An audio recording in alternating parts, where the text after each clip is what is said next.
Great, thank you. Good evening and welcome to Wednesday, June 10th, 2020 North Andover Conservation Commission meeting. Just an announcement before we begin about tonight's meeting format. Okay, people coming in. Okay. Pursuant to Governor Baker's March 12th, 2020 order suspending certain provisions of the open meeting law. Please. And Governor's March 15th, 2020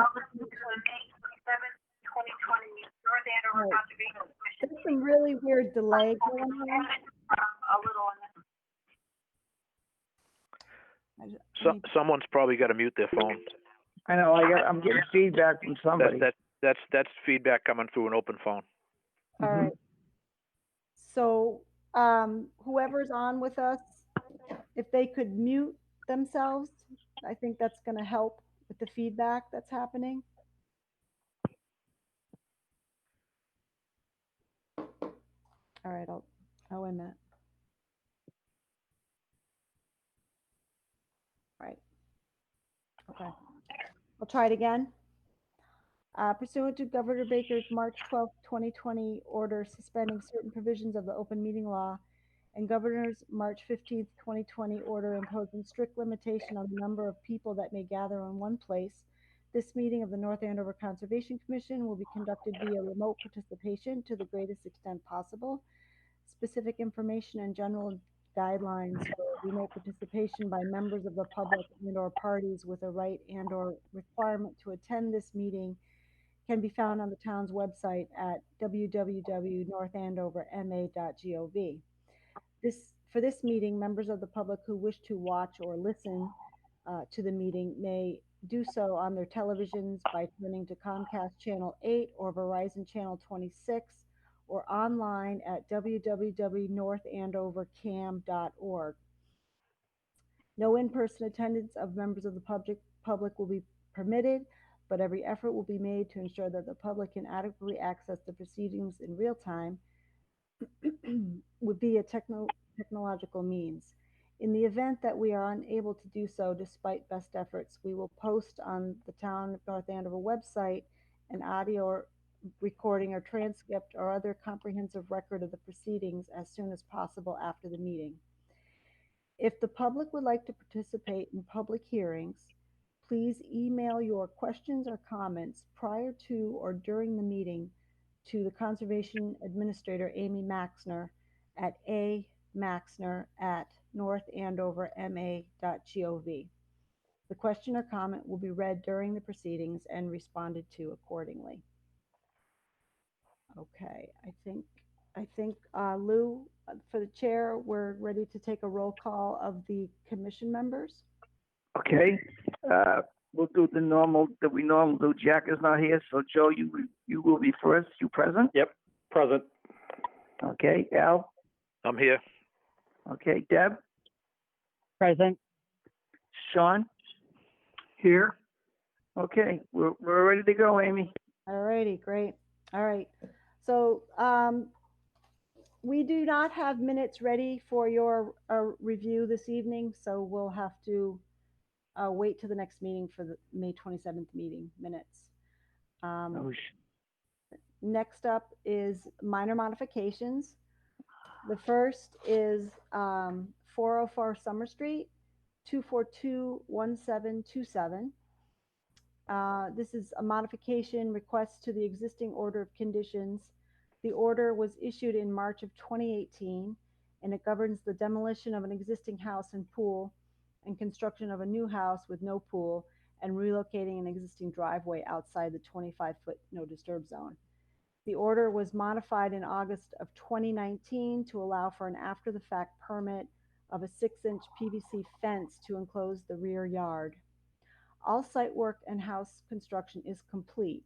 The only remaining item consists of monitoring the wetland mitigation plantings, and that will continue through the fall of this year. This modification involves construction of a paver patio with a built-in fire pit, a connecting walkway to the rear of the house, edging around the landscape beds, and installation of shrubs next to the house. All of the work is outside the 50-foot no-build zone to the 3 wetland systems that surround the property to the south, north, and east. I know that the applicant is on with us this evening. If the commission has any questions, Okay, you can go ahead. all right. Joe, you have any questions? I don't have any questions. It seems pretty straightforward. I just want to make sure I'm clear on this. Order was first issued in March of 2018. Yes, And I do read in their summary that they're looking to do, hardscape in the future. I want to make sure it's understood that, the sun does set on an order of conditions and 2 extensions. So, I think barring any tolling of orders of condition as a result of this pandemic, I think that the order would probably expire in March of 2024. So they just be careful that if they're looking to do it, don't do it beyond that date without coming back to us. Understood. right. Okay, thanks. Al? I have no questions. I'm all set, Lou. Okay, I have no questions. Deb, how about you? No questions. Sean? No questions here. Okay, can we have a motion? Okay, so I would recommend approving the minor modification with the following conditions: that all excavated dirt be taken off site, and these elements be placed on the as-built plan when a certificate of compliance is requested. So moved. Second. All those in favor say aye. Aye. Aye. Opposed? And that's unanimous. Thank you. Thanks, Jim. Thank you. Thank you. Okay, take care. Okay. The next item on the agenda is 242-1692, 1210 Osgood Street, and I have to recuse myself. So I will turn the gavel over to Vice Chairman Al Manzi. Thank you, Lou. For this hearing, I'd like Amy to bring us up to speed on what has happened to date and describe to us the review from the consultant. Sure. So the commission will recall this is a modification to the site plan to allow for construction of a swale to correct for topography, microtopography that wasn't detected at the time of pre-construction survey. The swale is needed to create a preferential flow channel for stormwater discharging behind the clubhouse to feed wetland A. Let's see, there's also some landscaping revisions proposed, some ornamental trees to be taken out and planted elsewhere, and then this area to be seeded with a native seed mix. At the last meeting, the commission voted to engage a third-party peer review to ensure that this proposed swale is in compliance with the stormwater design and stormwater standards, and that it is sized appropriately and it won't experience scour or cause negative impacts to the wetlands. Third-party peer review, Janet Bernardo of Horsley Whitland performed the review. And in her June 4th, 2020 letter, concluded that the swale is in conformance with the stormwater design. The swale is appropriately sized to handle flows, and that she had recommended that, I'm just reading,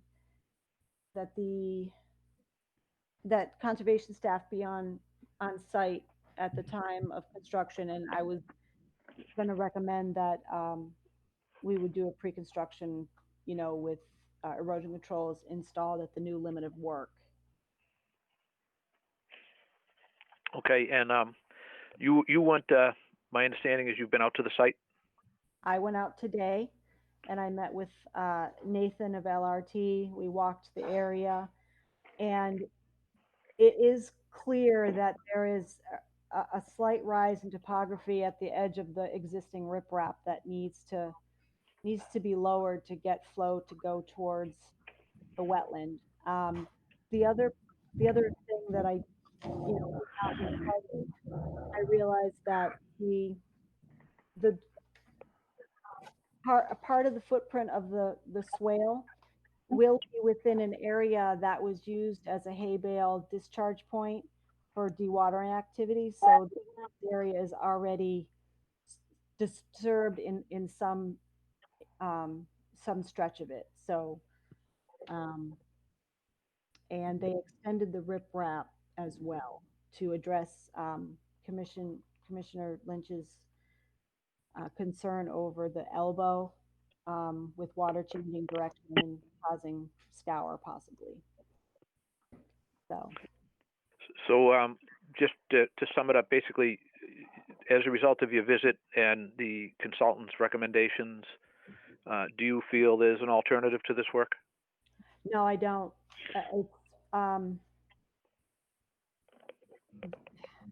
You've got the base of the wall on either side. It's not.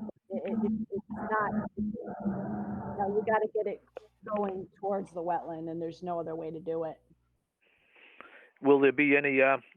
One of the last things we requested when we were talking about it was some testing. We note that this runoff is not going to make it to the interceptor trench, so it will not be analyzed. Will there be any testing of surface runoff water for us? Yes, we received a letter from LRT, Lockwood Remedial Technology, and they have been retained by the applicant to perform testing at flows. They've already done some observations, but they've all been dry so far. They've done 3 since the meeting, but it's been so dry that there is no flow to test. Very good. Okay, thank you. Joe? No questions. Okay. Deb? No questions. Sean? I do, and I'm glad that it came back the way that it did. I'm glad the swale is adequately sized and designed, and so I don't have any further questions. All right. Amy, any further discussion on this? No, I just, I had put in my recommendations a couple of conditions to attach to it. Okay. Requiring a pre-construction meeting with conservation staff to inspect erosion controls, and that they are properly installed at the limit of the 25. Require that the proposed seed mix is a native shade tolerant woodland mix, and the invoice verifying its purchase be provided prior to application in the field. And then restrict mowing of these seeded areas to only one time a year in late October or early November. Amy, it's Joe. I think we need to add the June 8th LRT letter as a citation into the parent order conditions as an ongoing condition. Okay, thank you. Yep. Is that do you feel moved, Joe? Was that? I said, are you feeling moved? So moved. Does anybody want to offer a motion? I just did. So moved. He did. Yeah, he did. And I second it. Motion and a second. Any further discussion? There is none. All those in favor say aye. Aye. Opposed? I hear none. It's unanimous. Amy, thank you. Thank you all. All right. Thank you, applicant. Thank you. Thank you. I'm going to yield back to Mr. Napoli. Okay, thank you, Al. Nice job, people. The next one is 242-1768, 130 Ray Street, the septic system replacement. Yeah, so this is the request for a certificate of compliance. The order was issued in November of 2019, and it governs the replacement of a failed septic system in the same general footprint in the front yard of the dwelling. The edge of the tank was to be 74 feet, and the as-built plan shows the same. Weekly reports have been provided and certificates of origin and cleanliness of imported fill were furnished. And these also served for Board of Health purposes as well. Wetland markers were installed prior to work at conservation staff direction. I performed a site inspection this past Friday with the design engineer, and happy to report that the site is completely stabilized. I think they got some really, really good seed mix going there, and it really sprouted up fast, so it's completely stable. So I would recommend issuance of a certificate of compliance with standard perpetual conditions. Okay, anybody, Joe, have any questions? No questions. Al? No questions, sir. Thank you. Deb? No questions. Sean? No questions. Okay, is anybody, as Al would say, is anybody moved? I move I- that we, go ahead. Thank you. I'll move it Second. as proposed. And I'll I second that. second. All right, we have motion and a second. All those in favor say aye. Aye. Aye. Opposed? That's unanimous. Okay, next one. Small project, NACC 253, 283 Campbell Road. Okay. So the applicant is proposing to rear deck in the same dimension. So it's an in-kind deck replacement. The deck is approximately 76 feet plus or minus from the edge of the wetland at its closest point. The applicant reported that the contractor thought that a majority of the existing footings are in good condition, but maybe a couple would need replacing. But this would not trigger the 50-foot square foot of ground disturbance threshold at all. And the commission will recall that this property was before you in October of 2018 for the removal of 8 large trees under a small project permit. So the plan from that was convenient in using it for this application. So we're looking at a Category B in-kind deck replacement. Okay. We're getting called. Joe, any questions? No questions. Al? I have no questions. Deb? No questions. Sean? No questions, well presented. All right. If we could have one of our small project commissioners move this, that would be great. I would just ask that a condition just requiring post-construction site inspection to verify, final as-built. Let me take a shot at it. I'll offer 2 motions. The first one would be that I move that we find this to be an appropriate small project falling under Category B as in boy. Second. Second. Okay. All those in favor say aye. Aye. Aye. Opposed? And that's unanimous. So accordingly, I move that we approve the small project with the conditions as laid out by our administrator. Second. Second. All those in favor say aye. Aye. Aye. Opposed? And that's unanimous. All set. All right. Thank you. Thank you. Next one is RDA 34 Thistle Road. All righty. So this application is proposal for expanding an existing deck at the rear of the house with stairs within the 100-foot buffer zone, but outside the 50-foot no-build zone. Based on site plan and observations in the field, the existing deck is 200 square feet and will be expanded to roughly about 458 square feet total. The closest corner of the expanded deck will be 56.2 feet or so from the bordering vegetated wetland to the north and west. There's an isolated wetland to the south, which has been characterized in the past as a vernal pool. Are you sitting there? that has been characterized as a vernal pool under the past small project permit for a fence. And all work for this deck is outside the 50-foot no disturb zone and 75-foot no build zone of the vernal pool. The deck, based on the plans, the deck seems to be receiving a mounted grill and stone countertop for cooking. And, you know, this project didn't qualify for a small project due to the size, which is beyond the 300 square foot threshold. New footings, there's 5 new footings for the deck, and they'll be approximately 24 inches diameter. And that's it. Okay. All right.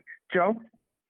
My only question is the patio that's shown on the plan, C-1, that's an existing patio, correct? It is, yes. All right, so that's not part of this project. It is strictly just the deck. I have no questions. Al? That was the same question I was going to ask. I'm all set. Thank you. All right. The only thing I ask is the construction access, and we got to, before we move forward, well, we can, but we have the condition that the footings are going to be clarified to you, Amy. Is that the plan? Yep. Okay. And would you verify with them what the construction access will be? I'm sure it's going to be off the end of the driveway. It's, yep. I like to have that on the plan in the stockpile plan. Okay. I usually like both on the plan. Okay. Those are the only questions I have. Deb? No questions. Sean? No questions. All right, motion? So I recommend negative number 3 determination with the following conditions.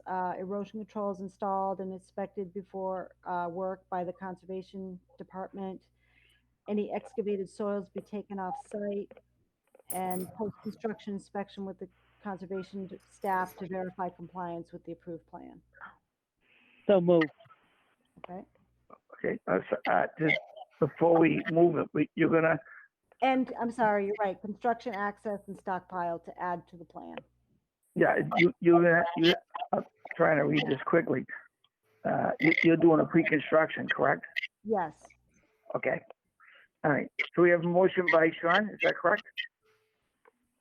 Deb. Deb made the Oh, motion. Deb, I'm sorry. We have a motion by Deb, and we need a second. Second. Sean will second it. All right, all those in favor say aye. Aye. Aye. Opposed? And that's unanimous. Thank you. All right, thank you very much. All right, and the next one is Mill Pond, Unit 1 through 120. Okay, so this RDA is, the complex is replacing its outdoor light pole stanchions and the existing wiring that illuminate parking and walkway areas. There are only 2 or 3 brand new stanchions proposed, where the rest are existing to be replaced. Work is to take place within the 200-foot riverfront area to Kachikawick Brook and 100-foot buffer zone to bank of Mill Pond. The closest stanchion is measured to be about 35 feet from the stone bank of the brook, but really it's probably more like 45. Measurements were taken from the fence that surrounds the brook, so it's at least 10 feet off the brook bank. So, but that's an existing stanchion. Let's see, and let's see, and most of these stanchions are separated from the brook or the pond by either a walkway or a parking area or extensive lawn. I provided a picture of the finished product of a stanchion, which is a precast structure that's just set down into the ground, and they'll be using a ditch witch to create the trench that will be 6 inches wide and 10 inches deep for the new conduit for the wiring, because currently the wiring is just bare wire in the ground. Let's see. And the trench is opened and backfilled the same day. And most of the excavate is placed back into the trench, and any rocks that come out are the things that get taken away. And then the trench is rolled flat to help reduce erosion. So I performed a site inspection with the electrician, and I feel like this is really straightforward.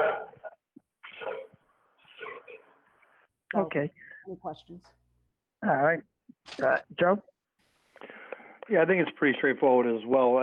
Is Mr. Branca on the line, or a representative from Mill Pond on the line? Yes, Mr. Branca is on the line. I'm the contractor. Hi, how you doing? Very good. I recognize that you're Anvil Electrical Services. So it's Yeah. it is only 10 inches deep and it's going to be in conduit. Yes, one of the reasons we're going very shallow with this, we're going with rigid conduit, a steel conduit versus PVC to keep the trench into a bare minimum. By code, we can use a rigid conduit and stay shallower versus getting way down deep. So we thought it'd be wise in that area to go with rigid conduit. You answered exactly the question I was asking. Thank you. So you're going to You're welcome. open up only what you can backfill and pull and lay in each day. Yes, we've been working with the wire inspector. Exactly. We've been working with the wire inspector. So when it's trenched, he does a site visit. We close it right up, rake it out. And at the end of the day, there's nothing open. We made, part of our contract was to make sure that nothing remains open at the end of the day for any tripping hazards or anything like that. So our contract reads that it must be closed up before the day ends. I'm all set. Thank you. All right. Al? Lou, thank you. I am a big fan of rigid conduit, so I'm all set. Okay. Okay. Deb? No questions. Sean? No questions. Motion? So I recommend a negative number 3 and a negative number 2 because of riverfront. So buffer zone and riverfront. And then I thought that maybe trenches closer than 50 feet to the resource should perhaps be spread with straw, but it may not even be necessary. Okay. So moved. It's a little, you know, We got a motion and a, Second. all right, all those in favor say aye. Aye. Aye. Aye. Opposed? And that's unanimous. Thank you. great. This is Mr. Branca again. Can I just interject one thing? I just want to thank Amy for all her help on this. This is not something, the application is fairly extensive for us, so we don't get involved with wetland very often, but Amy couldn't have been more helpful on this. Oh, thank you. I'm glad to hear that. Thank you. Yeah, Thank we you. Very thank welcome. Yes. Right. All righty. Next one is RDA 30 Tanglewood Lane. All righty. Okay, so this application is for the installation of a 20 by 40 above ground pool with a cartridge filter system. The pool will be located approximately 80 to 81 feet from the edge of the wetland, and so well outside the 50-foot no build. It's completely located within lawn at the end of the driveway, and it does not require any removal of vegetation. Wetland delineation is about 10 to 12 feet off this 1 foot high fieldstone wall that is really serves as the edge of lawn, and it's, you know, pretty obvious in the field. So even if you started your measurement at the edge of lawn, you know, you've got plenty of room outside the 50 to site the pool.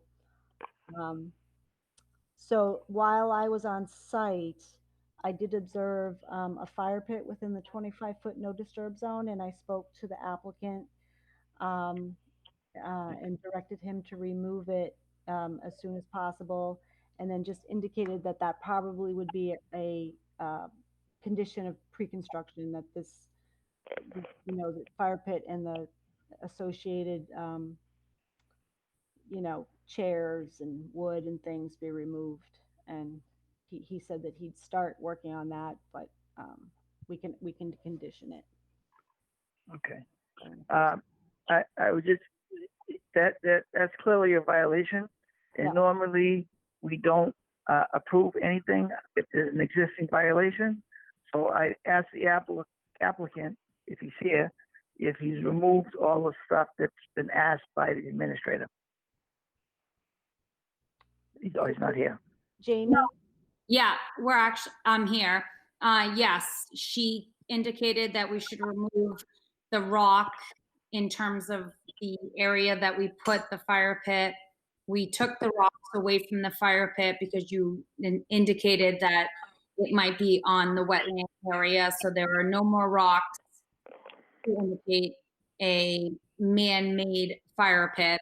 And that's all that was made. We didn't hire anybody to make a fire pit or anything like that. We just took random rocks and made a circle, but we removed all that once you left.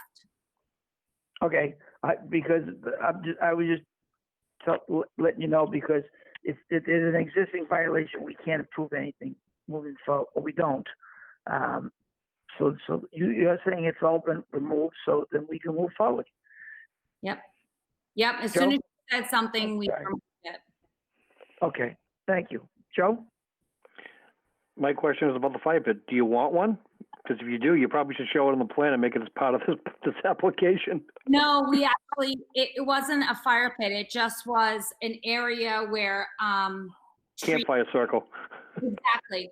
So, we already have a fire pit up on the deck. Like, we already bought like a gas fire pit. We're not looking for that. We had no idea. Amy pointed it out. We removed it. It's not even a question within the plan. We're just looking for an above ground pool. There's no indication about making something more than that. Excellent. My question is a curiosity. My next question is curiosity. Is 20 by 40 for an above ground pool? That's correct dimensions? That's the biggest above ground pool I've ever seen. The outside. That's the outside measurement, sir. It's actually, it's a Jabal pool, and they've dealt with North Andover before. That's including the decking that Gotcha. goes around it, but the actual indications about the pool is smaller than that. Okay, very good. That's good clarity. Thank you. Oh, so is that Joe? All right, Al? I have no questions. I'm all set with this. Okay. Deb? No questions. Sean? No questions. Motion? So I recommend a -3 determination with, let's see, and I thought it appropriate to install wetland markers along the top of this field stone wall at the edge of lawn, and then installing erosion controls, before work and inspection of those. So moved. Okay. Second. All those in favor say aye. Aye. Aye. Opposed? And that's unanimous. Thank you. Oh, one more thing, I'm sorry. We Sure. got an email from an abutter, Ellen McIntyre, at 23 Tanglewood Lane, just stating that she has no objections to the application and supports the Camaradas installing an above-ground pool. Excellent. Okay, All right. Thank you. all right. Thank you. Thank you. Thank you. All right. Next one is 242 1784 Barker Street culvert replacement. And on the side note, Joe, the water flows both ways. Well, Lou, you're right, but there's a story there that we have to tell. So when we get to that part, when Amy gets to that part, it's an interesting story. Okay. It's one of the most unique places I've ever seen. Awesome. All right, Amy, fire away. All right, so the commission will recall this is replacement of a failing culvert on Barker Street. At our meeting last time, commission asked several questions and requested follow-up information. And DEP also had a long list of questions and requests for information. And I can go through them with the highlights. I know Ryan Paul is with us this evening, the applicant's consultant. So the commission had the following comments or questions, and the first being encourage them to install a beaver receiver, and that has been included on the plan specs. It's sort of the cage type that you have, Al. It looks very similar to that. Excellent. Yep. Direction of the flow within the wetland system. There is a drainage divide in the wetland stream in this system, so that there's the watershed upstream of Barker Street. Some of that flow does go towards the Cochiquit based on topo and elevations. Wetland replication has been relocated based on my and Al's site inspection with John Borgese in the field. Culvert located under the earthen berm that carries the sewer upstream of the Barker culvert is better described and was previously accounted for in the hydraulic calculations.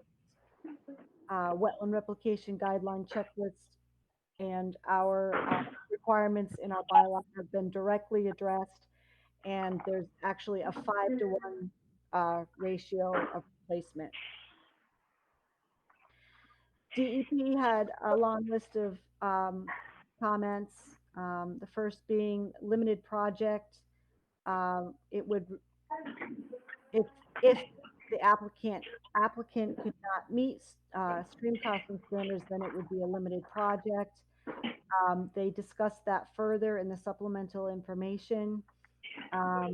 They obtained additional information of the culvert under Osgood Street after submitting the NOI, and this culvert was found to be a 48-inch CMP with a flow capacity of 161 CFS in the 25-year storm. The consultant concluded that increasing the size of the Barker culvert would result in impacts due to downstream limitations. Openness ratio was further discussed, pointing back to upstream and downstream impacts for anything larger than what was chosen for the size. Bank width and stream profiles were previously provided and embedded in the stormwater report. Test pits to determine depths of utilities.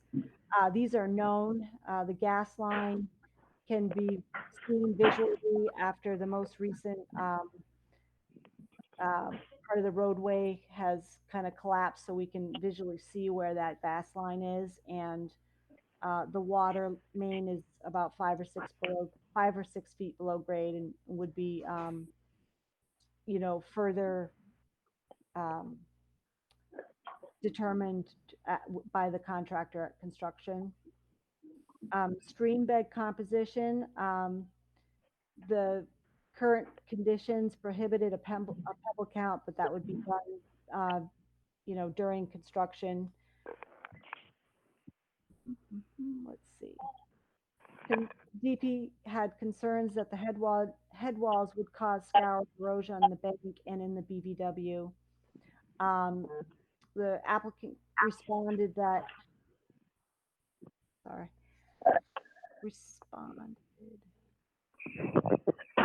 responded that the head walls and associated riprap were designed to prevent scour. The extent of the riprap within the stream channel has been reduced, and that will be replaced with a natural bottom. Temporary check dam removed and replaced with a sandbag, cofferdam, and turbidity curtain upstream. Stream bypass system, the hoses that would are going to be shallow buried so that they are protected during construction, and a diffuser will replace the riprap dissipator at the bypass outlet. Wetland impact calculations have been clarified and updated forms provided and noted on the plan.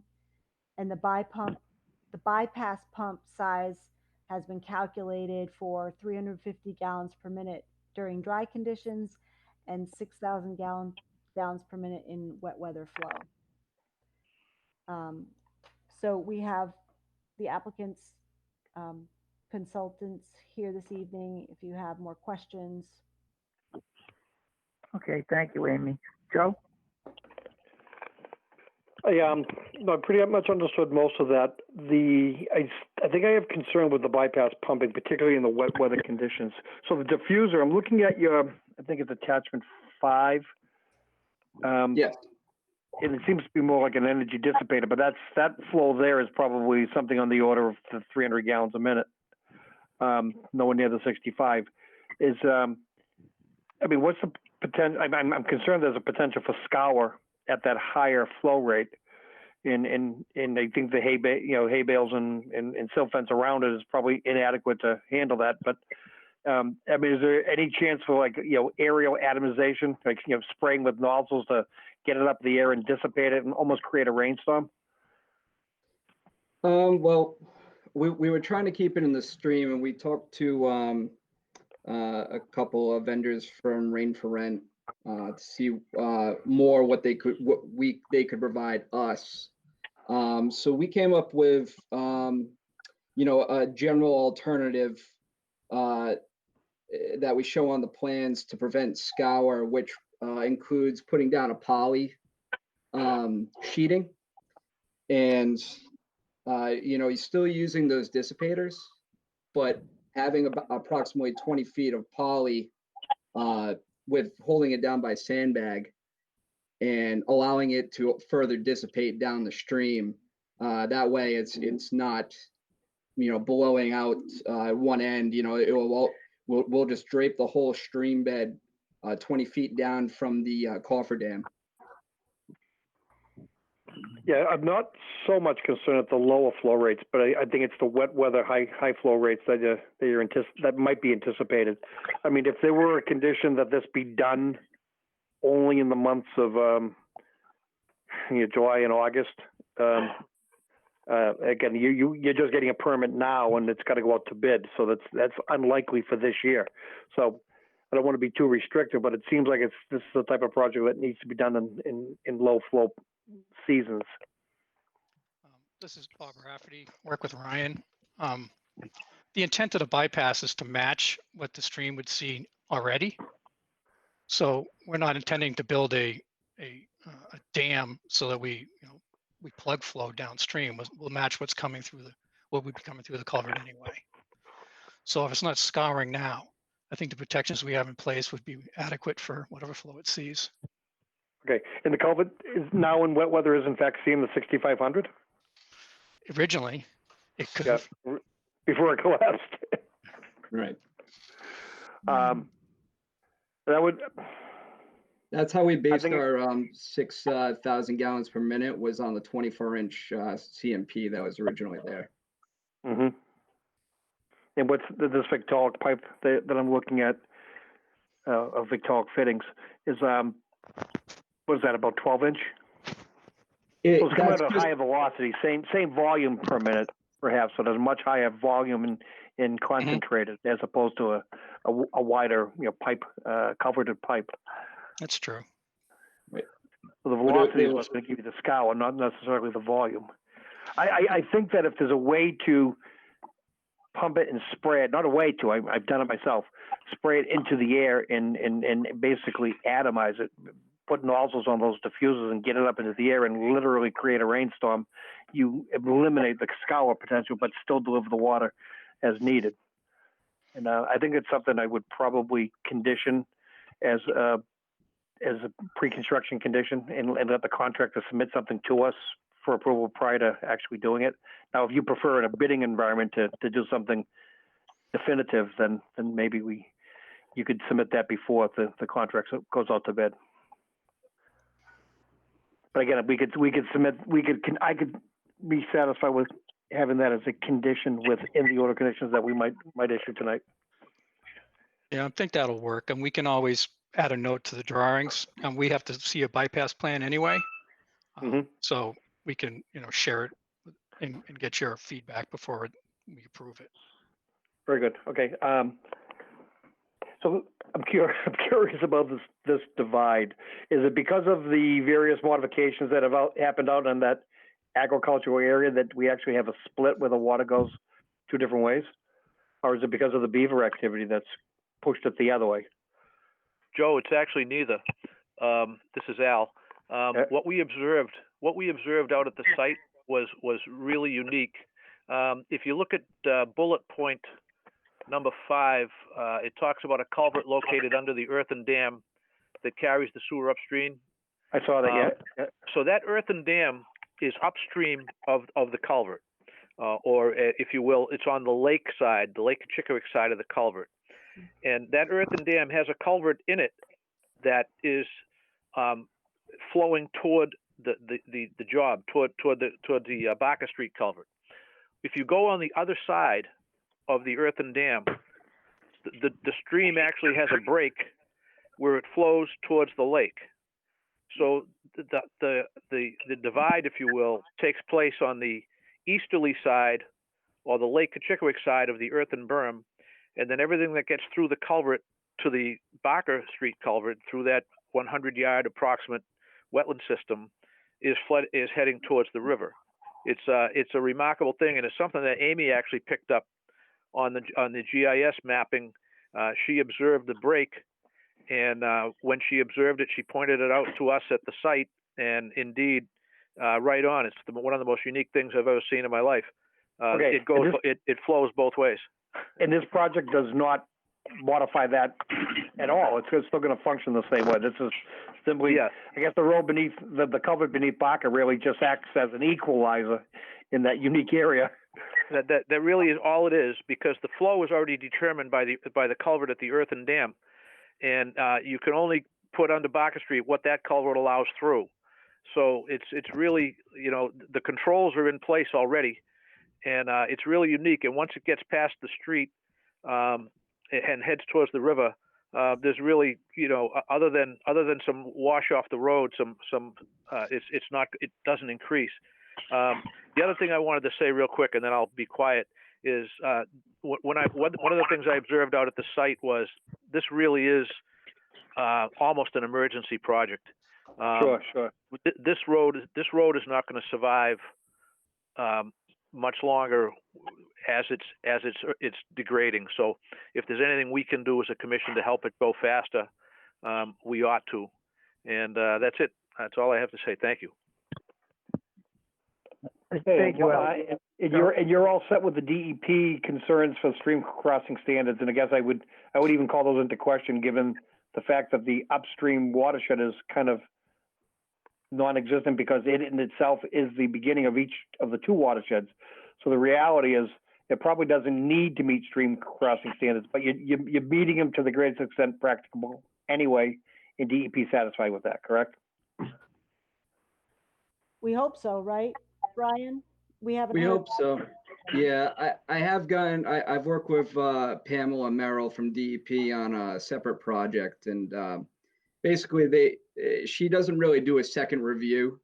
So I'm hoping that our comments are really thorough, and she really leaves it up to the commissioners to make the final decision. I was just going to say, the expectation is that we hold you to that standard, and I'm satisfied with what I heard, so I'm all set. Okay. All right. Al, you have more questions? I've said it all, Lou. I'm good. Thank you, buddy. Okay. I have just a quick question. The roadway, when you're done, it's going to be what, a 24-foot road width? Yeah, it's going to be the same footprint as you see on the plans. No change to the roadway width. Okay, I didn't. I misplaced it. What is the current width now? You know? If you give me 1 second, I can tell you. Okay. I'm looking, but I can't. I don't see the numbers. Well, you have a reduced plan too, so you probably wouldn't be able to tell. No.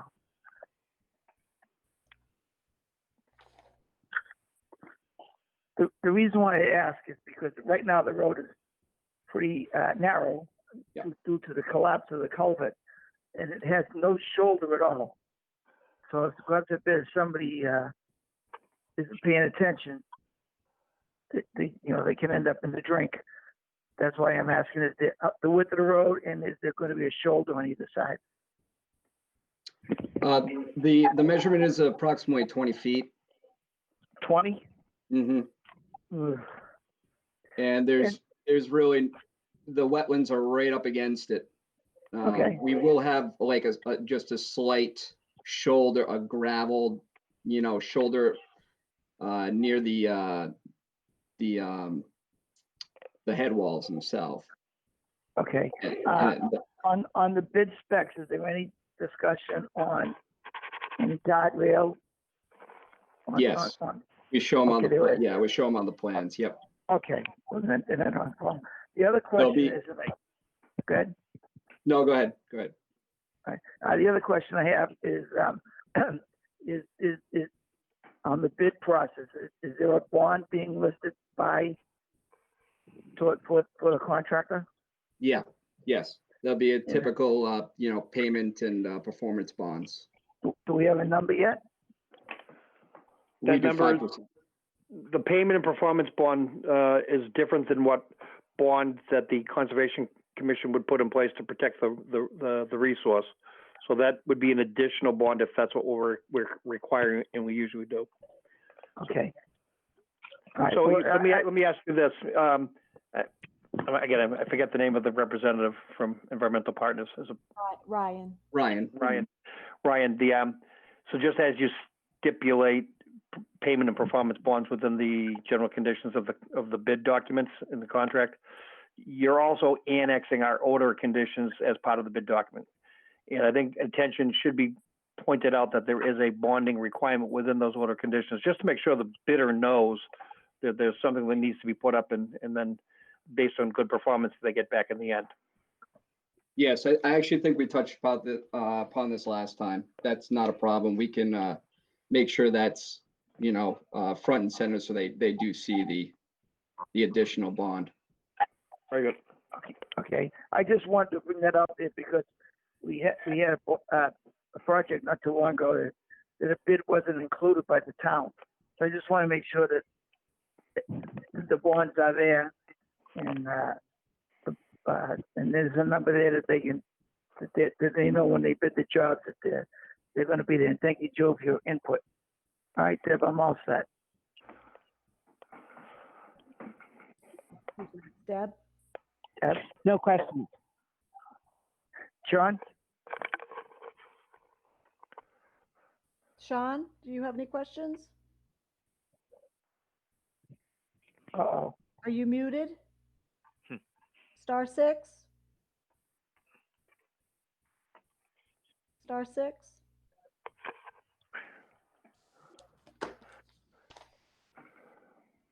I see him. Okay. You see him? Wow. No. I know his phone is on, and then I saw his mute go on and then go off.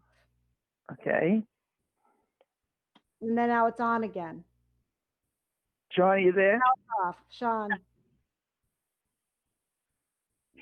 Oh, I'll send him a text. okay. We're going to suspend the meeting until we get Sean back, if we can. Yep. That's weird. Hold on one I second, know- guys. Hold on one second. Okay. He says, he just answered my text. He says, I'm on the line and I can hear you all. Yeah. So I'll ask him a question. I'll ask him if we shall proceed. He can email me too. Yeah, I just with this application, I wonder if he has any questions now.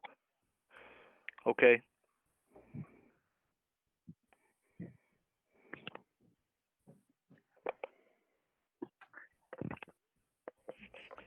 Stand by.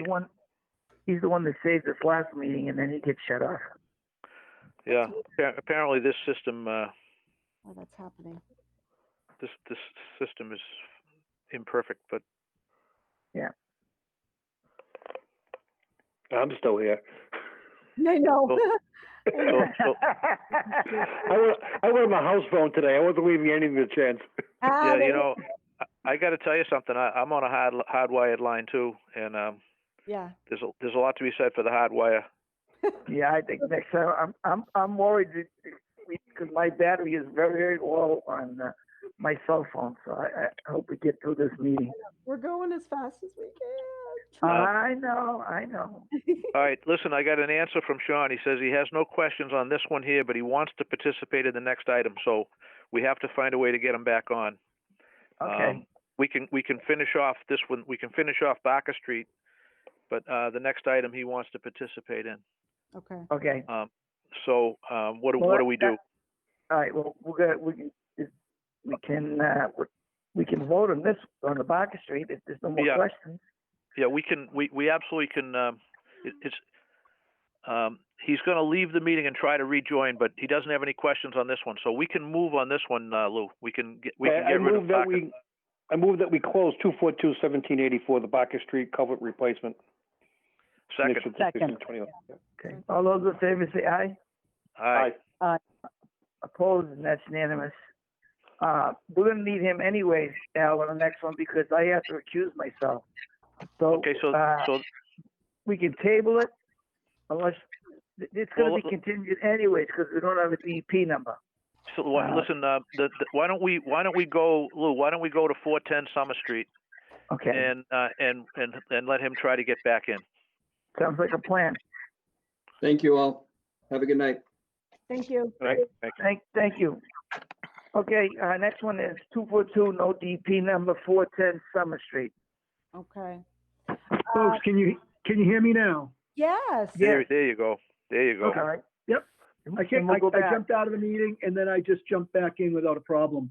Okay. But I did kick off without any rhyme or reason. I hit *6 multiple times. I hit mute, unmute on my iPhone, and nothing would allow me to allow you guys to hear me other than rejoining. Okay. All right, Amy, just take attendance one more time before we move on. Make sure everybody's here. So we got Lou. Yes. We got Al. Yes. We got Joe. Yes. Deb. Yes. And Sean. Yes. Okay, we're safe. Let's go. Let's move on. All right. Why don't Lou, why don't you go to 410 Summer Street? Go right to 410. We'll do North Ramp Road last. Okay. So the next one is 410 Summer Street, Amy. Okay. So this project, this notice of intent follows an enforcement order issued by the Commission in November of 2019 for unpermitted in-ground pool rehabilitation within the 100-foot buffer zone and in the 50 and the 25. The pool has been in place since circa mid-70s, I believe we determined. The notice of intent is for after the fact approval of demolition and reconstruction of the pool and structures and patio in the same footprint. Wetland delineation was performed by Seacamp Environmental Consulting in December of 2019, and the line was approved by conservation staff. We found it to be reasonable. Approximately 320 square feet of the project will be in the no disturb zone. And as a result, the applicant is proposing buffer zone mitigation plantings in the 25. The engineer wasn't able to certify that the pre-existing pool patio was located in the no disturb zone, but he did provide us with an aerial overlay, which shows that I would say a majority of it was already in the no disturb zone. In any case, the applicant has provided an alternatives analysis seeking a waiver from both the 25 and the 50. The applicant is proposing additional erosion controls to completely encompass the limit of work. And the proposed stockpile location is shown on the plan, mostly in the 50-foot no build. There is a shed that's proposed approximately 80 feet from the wetland, and fencing around the pool is proposed. And this fence, we should talk about, make sure that it has got freeboard at the bottom to allow for wildlife hunting. So Okay, thank you. Yep. Thank you, Deb. Joe, any questions? That aerial photograph is a lifesaver because I think it very clearly depicts exactly the limits of the patio and the pool in accordance with what they're proposing now. So Yep. otherwise we'd have had a heck of a debate in that corner, but it looks good. Amy, this is the one that they started last fall, came in through an enforcement order. They kind of went through the winter just holding off on it, but, putting their plans together. So the condition remains stabilized and they're just looking to, get their permit to get the work started back up again, correct? Yes, exactly. Okay. As far as the planting enhancements, are they sufficient in your opinion, Amy? I think so. Okay, I'm all set. Okay. No questions. Thank you, Joe. Al? I have no questions. I'm all set as well. Okay, I'm all set also. Deb? No question. Sean? No questions. Okay, motion. To close the hearing and issue in 21 days. Oh, and there's no public comment. Okay. You looking for a motion to close? Yes. So moved. Yes. Second. All those in favor say aye. Aye. Aye. Aye. Opposed, and that's unanimous. Thank you. The next one is 242, no number, 135 North Ramp Road, and I have to recuse myself again. So I will turn the gavel over to the Vice Chairman, Mr. Mann. Hey, Al, Yes. Lou, before you do that, that Yes. 410 that we just closed on, are we still awaiting a DEP number on that? Actually, I hear we just received it this afternoon. You did get it. Okay, good. Thank you. I'm sorry. Thanks. You're right. Yeah, good catch. I know, I didn't even see that. All right, so all yours, Mr. Manzi. All right, thank you, Lou. Amy, do we have a DEP number on this one yet? No, we do not. Okay, so why don't you, if you would, I'd like to hear from you first, Amy. I know that you've spent a lot of time on this one already, and you've done some diligence on it. Would you please bring us all up to speed on basically the history and everything that's going on out there, and then we'll go from there. Okay, I'll tell you what I know. Let's put it that way. That's all we would ask you to do. Pursuant to a notice of noncompliance that was issued by DEP, which I believe was in 2014, the applicant is submitting this notice of intent to stabilize steep slopes consisting of mixed PGA material, PGA meaning processed glass aggregate. As recorded in the existing condition section of the stormwater report, the site, is covered with, places 8 feet or more of this glass and gravel fill, and there's very steep slopes on all 3 sides that abut the wetlands.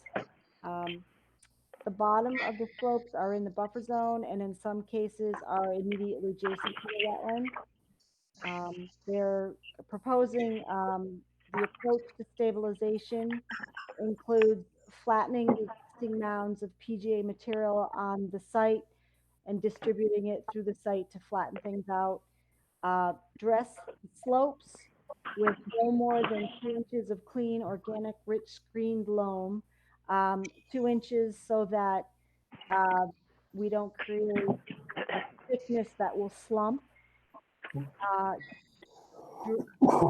Hydroseed with a non-native Ernst best strip mine and gas production seed mix.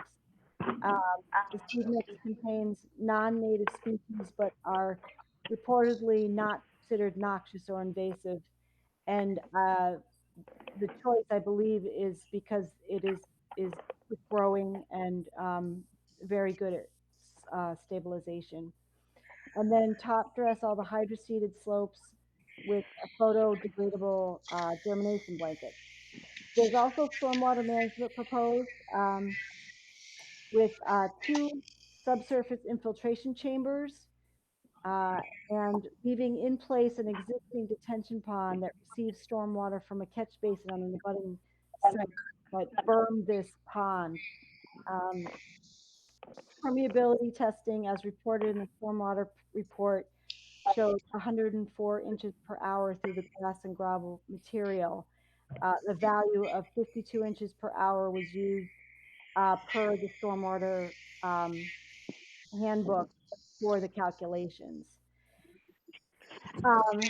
So I have not had a chance to review the wetland line yet, which I plan on doing when we can get together with the wetland scientists. I can tell you what we have on file for past correspondence relative to this. It's spotty, and I don't know how much of it ever came formally before the commission. So in April of 2001, there was a Hancock letter addressed to then Administrator Brian LaGrasse that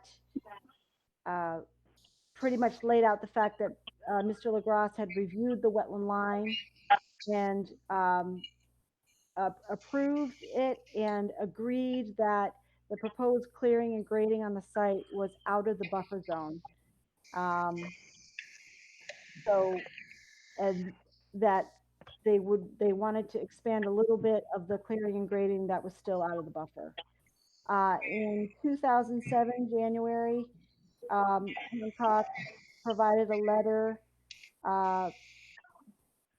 talking about a wetland delineation at the property next to 28 Park Road, and clearing an area, and that was addressed to hold on, forgot the name, Allison McKay. The Conservation Department responded in April of 2007 to that letter. Ken Merrill, Associate Conservation Administrator, wrote back confirming that the Conservation Department reviewed that BVW line and agreed that the activity is out of the buffer zone, provided that hay bales be installed upgradient of the 100-foot buffer zone.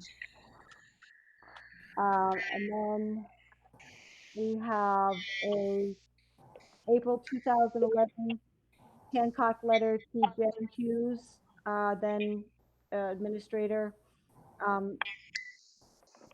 talking about the limits of the toe of slope, which it was hard to understand exactly the context of that letter and the plan. And then I'm not sure if we ever formally received the 2014 notice of noncompliance. I'd have to dig through the paper files. It wasn't electronic, but and so that's kind of all I know about the site. Okay. I'm just going to let the commissioners ask questions in order, and then I'll inquire last. So Joe, if you have any questions you want to ask, or if you want to defer. Well, I mean, I'm gonna just listen to that quick summary, and I think we're all thinking the same thing. Kind of, it seems like the site is out on the the back 40, and nobody's really seeing things that have happened over the years. I'm not sure if the existing condition today is something that's a permissible existing condition, or is that the result of an earlier violation? And are those well documented through earlier official correspondence? Because it looks to me like these are things that we never would have allowed, and these are just simply excursions into or intrusions into resource areas that we never would have allowed. So I think understanding the history better is paramount. It really is. I don't know what the material is that are in those steep slopes. Is it RPG? Is it gravel? Is it native material? I don't think it's native material. It looks like it's all fill. If it is just made land out of their product, then I think we've got an overriding concern, which is I'm not surprised if I don't get support on that. But I think we need to know a heck of a lot more before this thing moves forward with simply in 2020 addressing a non-compliance that's existed for damn near a decade, if not more. And I think there's a lot more research and questions that need to be researched to ask the questions, and then the answers to those questions provided by the applicant and their representative. So, that's the general overview that I have as far as comment. But I obviously going to have far more specific comments as the project moves forward. That's it for now, though. So I'll give you my understanding real quick, and then I'll bounce it down the line. My understanding is that the mound of material there is crushed glass. There is a DEP certificate of non-compliance on the site. The last delineation, if I understand correctly, was sometime around 2011. Does that sound right? That's what I think I heard. Yeah. So as far as I'm concerned, there is no wetland line that we can rely upon right now, and there needs to be a delineation done, or there needs to be our people or a third party in the field to delineate the wetland line. And my feeling right now tonight is that I want erosion controls put around this mountain of glass, and I want monitoring wells installed forthwith. I want to know what's going on in the ground underneath this pile. And Deb, down to you. I have no further questions, but I agree with you, Al. And also, something for Amy. Is this the project where you had requested a stormwater review? I thought that might be a recommendation that the commission would want to consider. I'm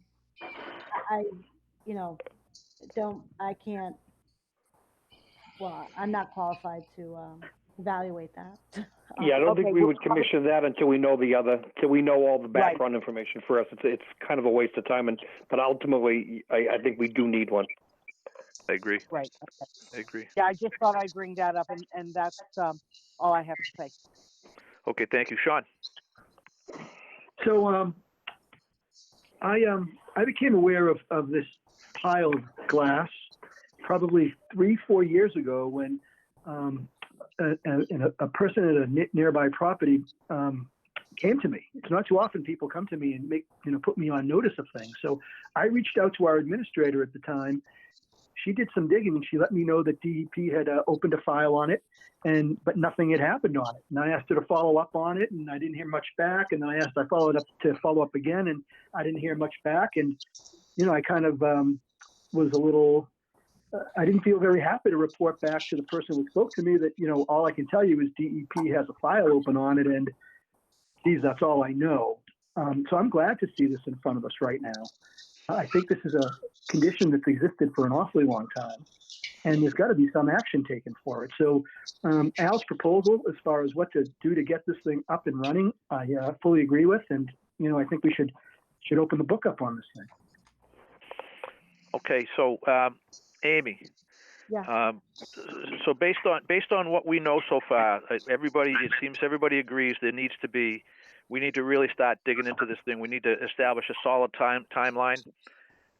We need to get a firm delineation of the wetland line so we know if this material is in the wetland or adjacent to it, if it's in the 25. We need to know where we are, and we need to get the applicant to get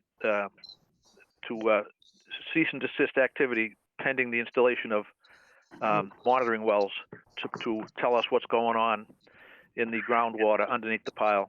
And I think we can't do anything until we have that information at the very least. And we don't have a DEP number either. And so that would be my take on what I've heard so far. Okay. So we do have applicant representatives, and I think they'd like to provide just a brief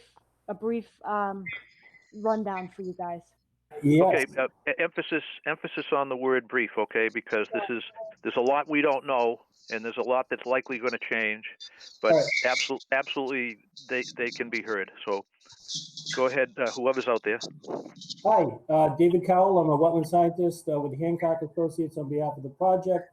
And while I appreciate your deliberation prior to us giving a presentation on the matter before you, I would like opportunity to talk and present the project. And yeah, I understand brevity is the key, but I think you guys are full throttle on this without hearing our presentation. So We have the project team with us before us tonight. We have Vashek Talako. Vashek is a civil engineer with Hancock Associates. Excuse me for 1 second. I'm having a hard time hearing you. You seem kind of muffled. Yeah, I am also having a hard time hearing him. Oh, Actually, what I'm hearing, I'm hearing more of an echo. I'm hearing more of an echo than a muffle, but I don't know what device you're speaking into, but it's. Yeah, or maybe whoever's not talking, just mute themselves. Yeah, that would be my suggestion. If it's echo effect, I'd recommend muting people who are not speaking at the moment. Well, we can mute, but we hear everybody else clearly. It's just you. Okay. All right. Try it again. Can you guys hear me clearly? That's better. I It's can. a little better. Yeah, a little better. All right. On behalf of the project, we have Vashek Talako. He is the civil engineer who designed the stormwater. I'm a senior wetland scientist in representation of the slope stabilization out there. With us tonight, we have Charlie DeRosa and Rob DeRosa, who are the applicants with Positive Start Realty, who manage the site on a day-to-day basis. Vashek and Charlie have probably more of the historic context of what's been done on this project and what correspondence we've had with Mass DEP and prior members of the Conservation Commission and prior administrators with the Conservation Commission. This is a site that has been active and in operation for approaching 20 years. So this is not something that happened overnight. There has been historic wetland delineations that are performed out here that Amy has brought to light. I believe Charlie can attest that in one of these previous wetland delineations at the toe of this slope, that they were actually asked to monument the extent of the wetland boundary. We performed a site walk, and at the top of the slope looking down, you can see these wooden monument markers that are conservation markers that are basically permanent markers with the intent to demarcate the limit of the wetland line to evaluate whether or not the toe slope has progressively encroached into that area. So there is historic monumentation out there. Just to give you guys context behind this is that the DP number has not been issued. We did not come in tonight with any anticipation to close the public hearing. Tonight is basically us presenting the project and receiving comment and feedback from the commission. All of the concerns that you guys have expressed already are not taken lightly. We'll certainly evaluate these. What I'd like to do is see, I don't know how you guys are working with site visits in COVID-19, but it would be my suggestion to the commission that we execute a site walk sometime prior to the next hearing and afford opportunity to get out there and actually look at this on the ground and talk about it. This notice of intent is explicitly in response to an administrative consent order, as Amy pointed out, that was issued in 2014. This is under great scrutiny by Mass DEP. There are 4 members who are currently reviewing what we've already submitted. This is under review by Jill Provincial is reviewing this on behalf of the Mass DEP Wetlands and Waterways Division for this notice of intent and wetland impacts. And there are 3 members of the Mass DEP Solid Waste Management Organization in review of this. There's Mark Fairbrother, John McCauley, and Richard Speiler. We had a conference call with Mass DEP over a week ago introducing the project and its elements. We do not want to move forward on this until we've had opportunity to respond to all of the comments received by the Conservation Commission and more importantly by Mass DEP, as this is mandated mitigation work. I think that the scope of work that we're proposing before you tonight is only to permit vegetative stabilization of the slopes as they are out there and our stormwater management plan. And both of these only result in net benefit to the wetland resource areas you guys are trying to protect. We want to stabilize the slope vegetatively to provide permanent stabilization to prevent future erosion of those slopes. And we want to, currently stormwater on site is untreated. And Vashek's stormwater management plan provides treatment in accordance with all stormwater management standards to improve water quality and stormwater treatment on site. Now, I'd be very happy to look at the wetland line with Amy. It's difficult access and traverse to get to the bottom of that slope, but I see Amy to her, she grinned over there. But I'm happy to get down there and we can walk that line. But again, this is not something that we're looking to open and close tonight. We are looking for feedback, which I think we prematurely received prior to our presentation. But all of that is, yeah, they're all founded in incredible questions. We're very happy to work with you guys and responding to these comments and questions. So if you guys would like more historic context of what has occurred out there, I understand a lot of this may predate conservation numbers now and predates Amy. Not likely. Yeah, not likely is right. Not likely. It doesn't predate any of us. Oh, you guys have been there 20 years. Oh, that's wonderful. Yeah, I didn't realize yeah. you guys did. Yeah, that's a long tenure. That's great. Yeah. Yeah. So, yep, but we still have records of communications that we have to provide for you. So Yeah, we're aware of it. You know, this is Al Manzi. I'm acting chair right now. Yeah. Now, the last delineation was done there in 2011, according to the records. Yep. It's now 2020. That line would be expired under any condition. Your comment is credible. I'd be very happy to walk the line with Amy, reset wetland flags, survey, locate those, and plot those to our plan. Well, Yeah, go ahead. Al, this is Joe. Yeah. And I'm asking a question to Amy. And while we're doing some forensic work to understand the background of this, I'm curious if there was any permitting activity between 2007 and 2008, specifically July of 2007 and April of 2008, very narrow window of time, because the finger-like projection that you see in their plan appeared to be built in that window of time. And if you look at where the wetland line is, in the toe of that slope, that's just an aerial photography, that's like 80 feet away. So that all would have been jurisdictional. I'm going to suggest that without a permit from us to allow that work, I'm going to suggest that finger-like projection probably was not permitted by us.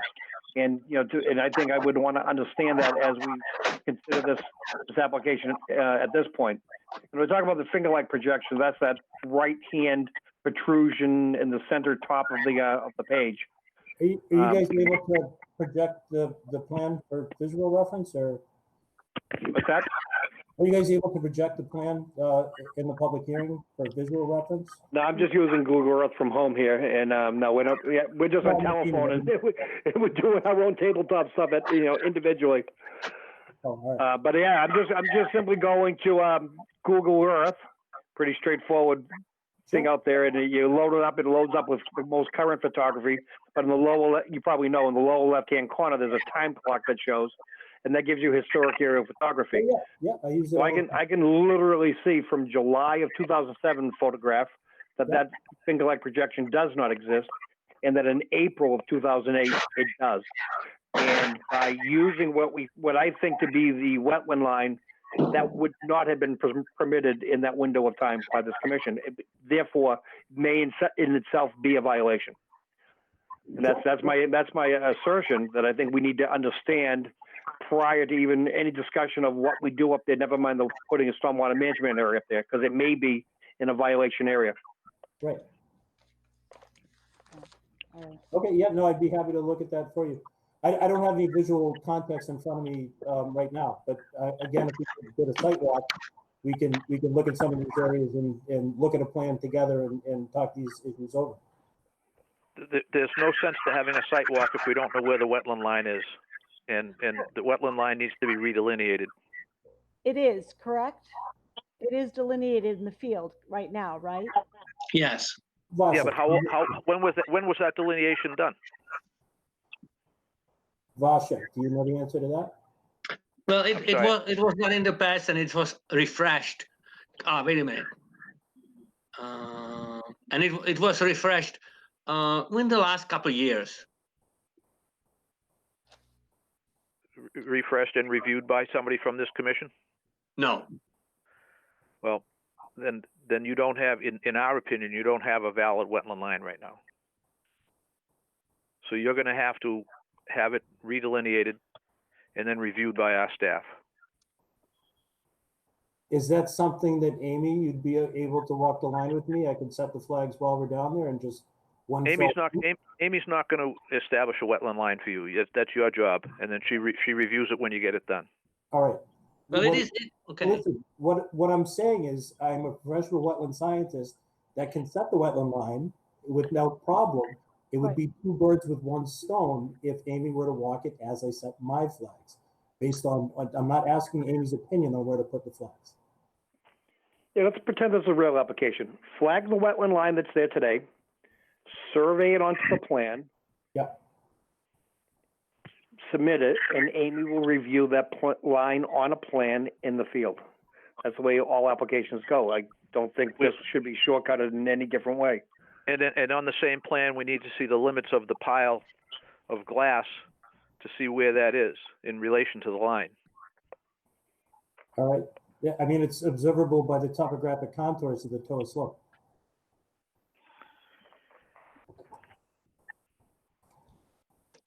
This is We likely can update it. We'll label it on the plan. That's not a problem. Just you know, delineate the wetland in the field and pop it on the plan, and then happy to pop out with you and walk that line. Well, Dave can go and look at it, but this is a line that we delineated. Probably not in 2011, but much recently it has gone over, and it has been located by survey recently within the last couple of years, and it's been placed on this plan, as was the bottom of slope has been also surveyed and located, as you see it here. So both of those items are really on the plan. Okay, so the flags need just to be placed in the field so that I can walk them with Dave. They are there. Okay. All right. The flags are there. Okay. So that's fine.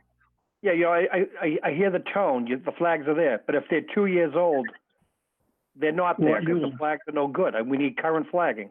2 years is not adequate. You had an RD, if you submitted an RDA confirm the line or an ANRAD to confirm the line at that time, those flags would be sacred. Right now, they're not current. They need to be reflagged if you think they need. So you need to go out and redelineate. And if you need to move flags, do so. And if you think you're adequate, then that's what we'll review. But I'm going to suggest that anything that's 2 years old is not a current flagging. That does not even meet the minimum submission requirement. So we could either close this hearing for lack of information, or you can do what we're asking. No, we'll do what you're asking. We wouldn't want to close the public hearing prematurely. We're responsive to you guys. This doesn't need to be contentious. I'd be very happy to work with you guys. So what I'm hearing is I will go out, I will review the wetland flags, I will move wetland flags as I see accordingly, and I will testify to the accuracy of the wetland flags. Amy can then come out and walk the wetland flags after we have revised and resubmitted our plans updated with current wetland flagging and demarcation of the limit of the pile. And again, we could take it from there. That's fine. Yeah. And Amy, it's Joe again. I think when that happens, we need to understand by looking at our record, and our records are impeccable. If there's an NOI that was ever filed and order conditions issued by this commission between July of 2007 and April of 2008, that's pivotal. Because even though we're talking about this glass pile, I think that whole fill area where they're proposing to put the stormwater is a violation. It was done without a permit, unless we can find that permit. Because I'm looking at the flags that we think are accurate and the toe of the slope, which is right up against it, which didn't. I got a pretty good memory of being on this commission way before 2007. I don't remember this project. Right. Nor do I. And when we establish a timeline, Joe, and we put names in the timeline, it'll become more clear. I heard some of the names. Yeah. Yeah. It's. I'm just gonna, because we're on the record, I just want to try to be as cautious as possible. Yeah. And be prudent about this, but we do have to establish the timeline, because I have every impression in front of me that there's really been little, if no, action taken by anybody from the town prior to this, and I don't see what DEP has done either. Hmm. We've heard about DEP having a certificate of non-compliance issued, but what have they done in furtherance of that certificate? Yeah, and again, I don't want to beat the dead horse. And the issue here is what instigated or initiated is the RPG pile. Correct. But because of that, there's a somewhat a collection area and management area that is being proposed in an area that very well might be in violation. I don't think we should just simply shrug our shoulders off on it. I think we really need to understand how that got there. Yep, I agree with you 100%, and I want to look at everything about it. I want to look at the whole project. I'm not going to make any assumptions, and I'm not going to take anything for granted. We're going to establish a good, solid timeline on it. I think that's the only thing we should be doing. We don't even know what that pile is really, and we don't know what's leached into the ground. We don't know what the groundwater is holding for us now. That's why I'm calling for monitoring wells. I want to see what's going on down there. I think that's what we should be doing. Yeah, and again, this is obviously going to be continued, but I think we got a long way to go on getting this information and understanding it. Okay, agreed. So let's begin. So let's give Amy some direction.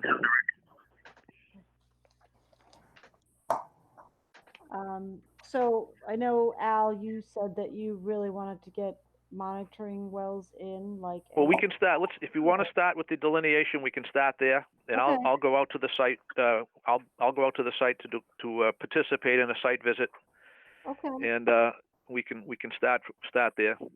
Okay. Yep. We want to see what the site actually looks like, with a competent review of the wetland line that I'm not sure has ever been done, Okay. and we'll go from there. Okay. Alrighty. See if anybody else has any suggestions or anything that they want done right off the bat, other than the delineation, and just take a good look at the site. Well, a review of the record. I mean, I'll say it again, but that window of dates is critical. We either have something on our file or we don't. I think I need to understand that as our mindset moves forward with discussing this. Yeah, I agree. I want to see I want to participate in that dig too. I want to get into the records myself. Okay. Great. Do that. Do you guys, so again, in this context, we're a bit reliant on your review of historic records with the Conservation Commission and what's been done in that context. Can we rely on you guys to provide us with that record? And if so, what would be the anticipated timeline to receive that feedback? Well, if I could, Amy, just conversely, Amy, if I could jump in for a sec. Yes. Do you folks, does your client have any records concerning communications or orders from our board that you can share with us? I think, Charlie, I don't know if you want to chime in. Charlie, I think you've had the longest historical, boots on the ground context out there. And I do want to understand the context of the wetland boundaries that we set out here. I understood that was done I'm sorry. Is that you were just background noise? Background noise. Oh, sorry. Okay. Get feedback.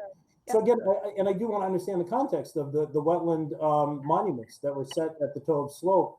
That it was my understanding that was in collaboration with the Conservation Commission at some point in time, and not Mass DEP.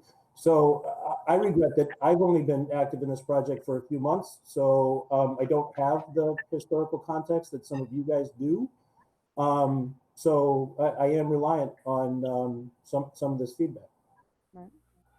So just so you know, we're back in the office next week on rotating shifts, and I'll be in the office two days a week next week, and that's when I can try to scour our paper files, because I think that's where whatever we have lives. It's not electronic.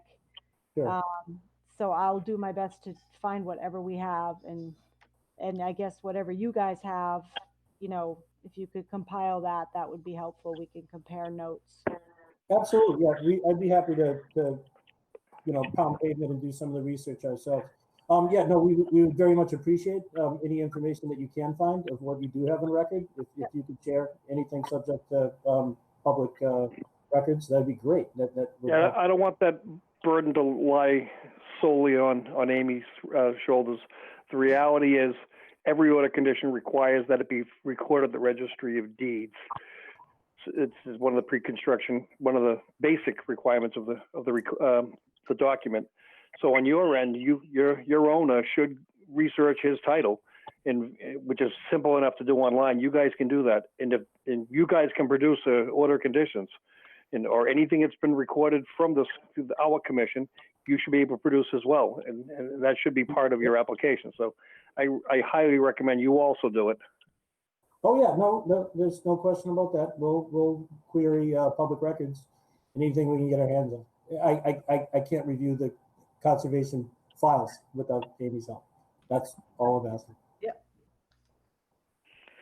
But we are gonna get started on the wetland line in the interim, correct? Yeah. So what?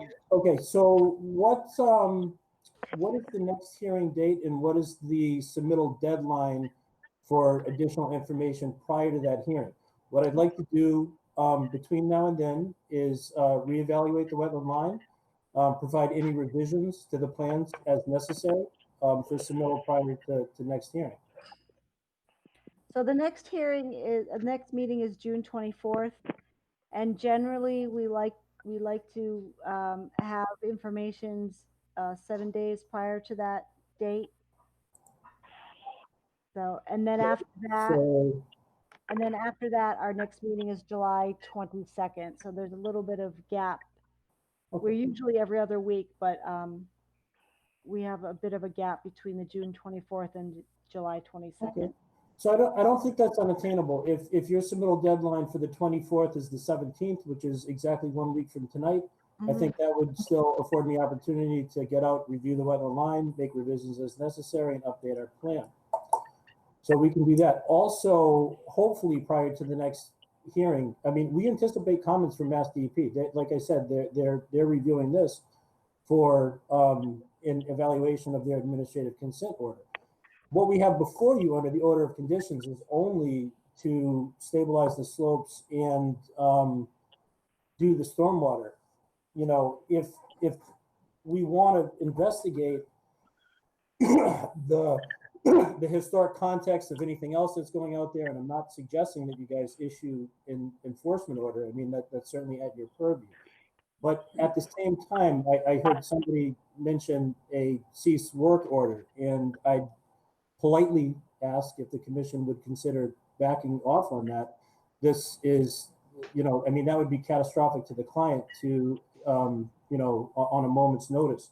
We've come through the front door with a notice of intent. We have nothing but the best intentions of making the site better and correcting the sins of the past. But a ceased work order on an operation of this magnitude is disastrous. This isn't a single family home construction where they need to just stop framing the house for a few weeks while they get sorted. This is a major business. I'd be happy to stay that, and if you'll get started on the delineation, and we'll get started on our research. Yeah, we can do that, and we'll be responsive to any research that you guys find. If you want to investigate any of the sins of the past and corrective actions we can take to mitigate those moving forward. We're very happy to work with you guys. Okay, I will withdraw my request to cease. I believe the clients would sincerely appreciate that. But Okay. We'll take best management corrective actions immediately, as in your request to establish sediment controls at the toe slope. We'll see that that's done. So we'll respond to you guys. Okay, Amy, you all set? I'm all set. Okay, so pretty much the marching orders going forward right now is just to get the delineation, and we start doing our homework. Yep. Okay. Any other comments from any of the commissioners? Yes, this is Sean. So what are they going to be able to do between now and when we get some of these answers back precisely? Well, whatever their daily operations are, I don't have any idea what their activities are over there. This is my first day looking at this site. I haven't been on the ground out there yet. So let me ask the applicant, so what do you propose doing? Just operations as usual, and what does that entail? I think, Vashek, do you want to take a stab at it? Yeah. We have Basically, Robert all on. operations there have really ceased. There is no more glass coming in. The only thing that's, nothing is being crushed, everything has been crushed. All that's happening is that Charlie and Rob are basically removing the piles and are creating the berm on the periphery of the site in order to capture all any kind of runoff within the site. And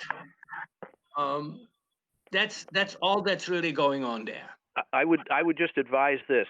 This is Al Manzi speaking.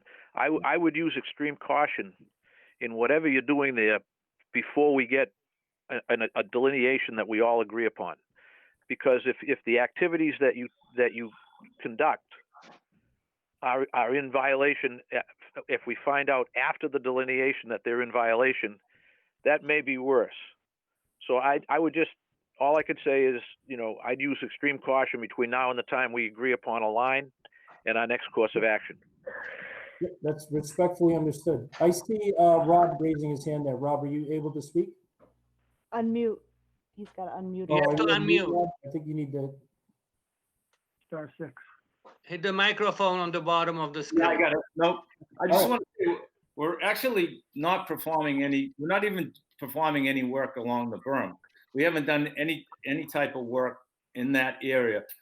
Most of the activity that's going on the site right now up there is basically just the company that owns the facility right now is Dynamic Recycling. They're just basically using it as a right of way to bring their trucks in. But as far as any type of glass operation, any type of reshaping the slopes, any type of building berms around the site, we're not doing any of that. That stopped a long time ago. Positive Start is just in the process of just trying to close the site down in accordance to DEP's regulations. And we've been working closely with DEP over the last, Positive Start has since 2018, just to close the site down. But we have ceased any type of molding or any type of operations up there until further notice. We're just waiting on approval from Concom and Mass DEP. Okay, Sean, is that you satisfied with that answer, Sean? Yeah, it sounds like, and definitely correct me. I'd be disappointed if you don't correct me if I'm wrong. So no more glass, no glass is going to be pushed around or buried or used as spill on that site or anything like that, correct? Until everything's got Any activity that's going on the site right now is outside of the buffer zone, and it's basically a cut. It's just an area for trucks to maybe park some of their Dynamics to park some of their equipment, but none of when you come up to the site, you'll be able to see some of the berms that had already been established a couple of years ago, and the erosion control. But there's no processing of glass. That stopped with integrated papers. Okay. So when it was stated that a cease or desist was going to be such a hardship, what was the hardship that was being referred to then? Well, there's no ground disturbing activities in their ongoing operations up there. I didn't understand if there was a when you say cease and desist, that just means stop operating your business in this context. So again, what we're trying to emphasize is that the day-to-day operations and maintenance that they're doing on top of the plateau is not resulting in any, there's no new material coming in, there's no new material being spread, that I believe the commission would be concerned in anything that would be beyond the slopes that pitch down into the wetland that would result in further exacerbation of any existing violations. This is innocuous work that they're doing up there, which, again, I don't think should be privy to a cease and desist. Does that make sense? Maybe more to some than me, but if everybody else is comfortable with the position taken, then I am as well. I just want to make sure that we as a board understand when they say what they're doing out there, we understand what they're doing, and they understand what we're telling them not to do. And I just want to make sure there's no ambiguity there, 2 weeks from now. Yeah, understood. Yes. And Sean, we're going to be going out to the site before 2 weeks. No, that's true. Yep. We'll be setting a visit, and they're going to get on the wetland line as well. So. Well, that's what we were trying to coordinate, was a site visit, and I thought you guys said you didn't want to visit the site prior to the establishment of the wetland line. Yeah, we want the wetland line done first. Yeah, Well, so we'll be able to understand the site better when we go to see the wetland line. Oh, okay, understood. Yeah, that's what we meant. Yeah, all right, yeah. We'd love to get you guys out there. I think that on-the-ground context is really important. Just looking at the contours on a site plan doesn't really give you the context that being on the ground would really give you visual perspective. So, if you guys wanted to do, well, no, I don't think you guys want to do more than one site one. So I don't want to encumber you. But, yeah. You never know. We could be frequent visitors. You never know. No, I was going to say you guys, we're welcome to get a site walk in prior to establishment of the line and then returning after establishment of the line. So it really is up to you. You guys can come out anytime you want to come out there. We'll welcome you and walk with you. We'll be in touch then. All right. All right, Amy, are you good? I'm good. Okay. Anything else from the commission? Any No, chance there are any abutters for this project? By any chance? I have no emails coming in. I only heard from a couple of abutters that received the notification that was confused as to where Ramp Road was, because if you look on the Google, you can't find that name of the street. So I called them back to let them know where the site was and what the project was, and they didn't call me back. So. Okay, so we're going to continue this to the next for 2 weeks, right? Yep. Okay, so I need a motion. So moved. I have a motion and a second. Any discussion? None. All those in favor? Aye. Aye. Opposed? And we stand continued for 2 weeks. Thank you, everybody. All right. Thank you. Thank you. Good night. All right, be well. Thanks. Okay, if Louis is still connected, we need to get him back. Wait, I gotta wake up first. Yep.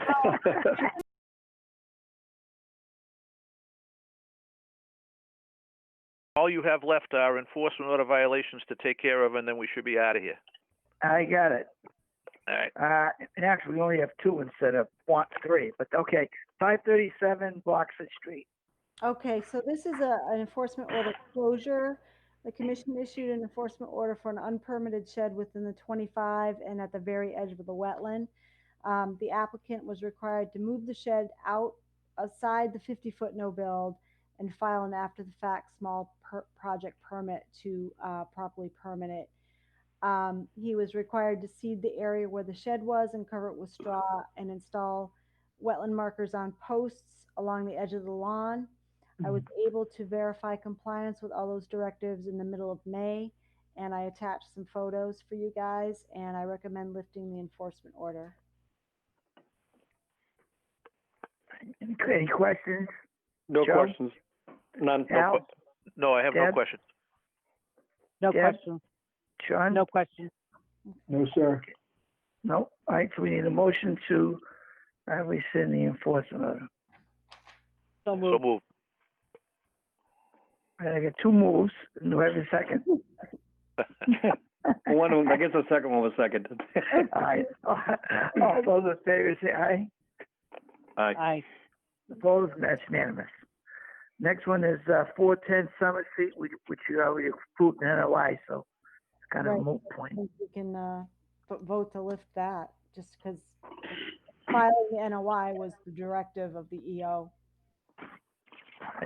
So I'm looking. I don't think we have any questions, so we just need a motion. Move that we rescind the enforcement order for 410 Summer Street. Second. Second. All those in favor say aye. Aye. Aye.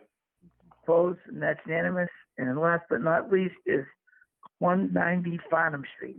190 Farnham, we received a respectful request for continuance to the July meeting. The applicant is under the weather, and he may be traveling overseas for work for our June 24th meeting.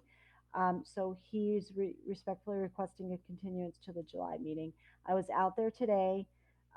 Everything's stable, so we have no worries about erosion or anything like that. So I recommend just continuing and picking up the conversation with him when he can participate. So moved. Second. Just a quick question, Jamie. He's still aware of a cease and desist, correct? Yes. Right. Okay. Oh, yeah. Absolutely. Yep. Okay, thank you. I have a motion and a second. All those in favor say aye. Aye. Aye. Opposed, and that's unanimous. And my next thing is a motion to adjourn. Wait, I have something. moved. I have Oh, one I'm thing sorry. for you guys. So, do you guys know what tomorrow is? What tomorrow is? No, you're going to have to tell us. Okay, tomorrow is June 11th, and it marks my 1-year anniversary working for the NACC. Come Whoa. on. Very good. I'm sorry, we didn't note that. Amy, just to let you know, I knew that, but I was muted and I didn't get to change it, get check a mute on.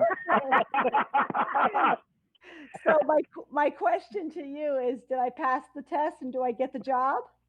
You Yeah, I guess passed the you do. audition. You passed the audition, yes. Yes. It was a long probationary period, huh, Amy? Yeah. That was And actually what- more like double secret probation, And what did I tell you a long time ago, Amy?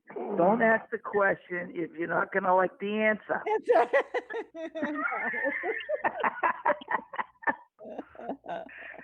Well, time flies when I'm having fun, I'll tell you. That's right. Congratulations. Welcome. Happy anniversary. Thank you. Happy anniversary. Happy anniversary. Good work. Thank you. Happy anniversary. I can't believe you put up with us for a year. I know. I know. My hair's getting pretty gray, guys. Well, listen, Actually, I thought it was 10 years. Amy, I just want you to know I didn't have a single gray hair when I joined the commission either. I bet. I had hair. You had it. Oh my gosh. Too funny. Oh well. That's all I All right. have. So now can I adjourn? Yes. All right. We have a motion to adjourn. So moved. You have a motion and a second, Mr. Chairman. Okay. All those in favor say aye. Aye. Aye. Aye. Opposed? And that's unanimous. Good night. Thank you. All right, Good night, guys. everybody. Thanks. Good night. Thanks for the good time, guys. Okay, thanks. Bye-bye.